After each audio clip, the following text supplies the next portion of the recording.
Hello, good morning everyone. So we have here a Destinator GT, top of the line, and it has a 1.5 turbocharged continuously variable transmission. In front, we have a dynamic shield design, and we have a T-shaped LED headlights and fog lamps here, and it also have a sensor here.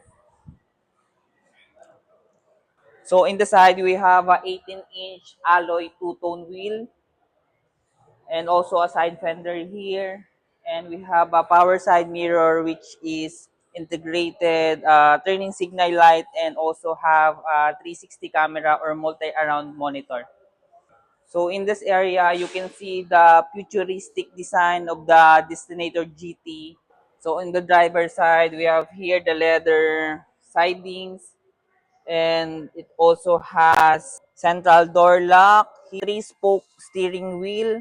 We have a control here in multi-around monitor, cruise control here, and the adjustment of these steering wheels is tilt in telescopic.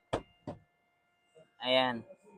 So we have here the 12.3 infotainment system, and our seats material, it's a combination of, pakita mo ko yan, maroon and black.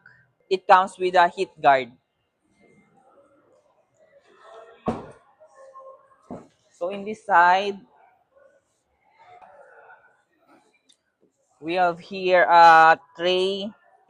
So we have here a front tray for both passenger at the back. So hindi na natin siya pwedeng buksan. So dito lang sa side na to. And also, for GT variant, we have a sunroof.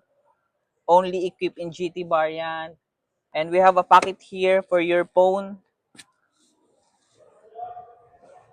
So yun, si GT variant, it has logo of Destinator here, a T-shaped LED rear light. We have here a spoiler, sensor, and a camera, reverse camera here.